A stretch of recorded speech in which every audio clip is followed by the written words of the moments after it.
ایک باپ ہے, اس کے 10 بیٹے ہیں, 10 کے 10 فرما بردار ہیں, تو وہ اپنی جھونپڑی میں جنت کے اندر ہے. اور ایک آدمی ہے, اس کی ایک بیٹی ہے لیکن ناگن ہے, تو وہ محل کے اندر دوزخ کے اندر ہے. یہ ٹورانٹو کا شہر ہے. اسی ٹورانٹو کے شہر کے اندر مجھے آج بھی یاد ہے 1992 کی وہ قصہ, وہ آج بھی میری آنکھوں کے سامنے گھوم رہا ہے. ہم یہاں پر شو کر رہے تھے,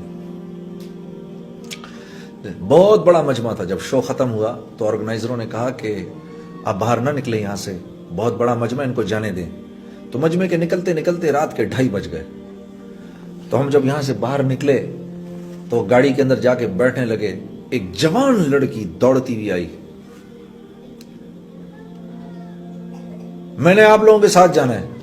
اب ہم رہنے والے تو پنڈی کے تھے سارے, ہاں, ہمارے لیے تو کراچی بھی نیو یارک سٹی تھا, ہاں, تو ٹورانٹو تو سوچو کیا ہوگا ہمارے لیے.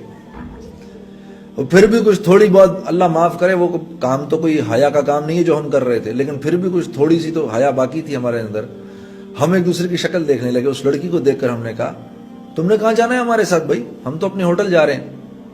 کہتی ہے نہیں, تم ہوٹل تک چلے جاؤ, مجھے ہوٹل تک لے جاؤ, پھر میں وہاں سے گھر چلی جاؤں گی. تو ہم نے کہا تو تمہارا باپ؟ کہتی ہے no don't worry about it, I just turned 18 a week ago. تو ہم نے کہا پھر کیا ہوا؟ ہمیں پتہ ہی نہیں تھا 18 ٹرن ہونے کا کیا مطلب ہے. ہم نے کہا پھر اس سے کیا فرق پڑتا ہے؟ کہا وہ کہنے لگی last week when I turned 18 I went to the nightclub, I came back at 4:30 in the morning, my father didn't open up the door, I just called the police, so there's no problem. اب یقین کرو یہ پورا کا پورا واقعہ مجھے آج تک یاد ہے. 16 سال اس واقعے کو ہو گئے, 17 سال اس واقعے کو ہو گئے ہیں. اس لڑکی کی ایک ایک بات مجھے ابھی تک یاد ہے. اور میں صرف یہ سوچ رہا تھا, صرف اتنا سوچ رہا تھا کہ اگر میری بہن یہ کرے تو میرے باپ کا کیا حشر ہو, اور اب یہ سوچتا ہوں اگر میری بیٹی یہ کرے تو میرا کیا حشر ہو.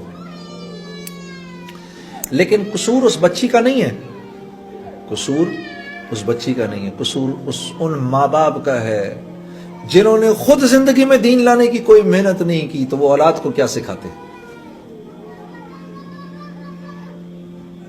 میرے دوستو, یہ جن لوگوں میں آپ رہتے ہیں, اگر ان میں آپ عزت چاہتے ہیں تو آپ کو محمد صلی اللہ علیہ وسلم کی زندگی پر چلنا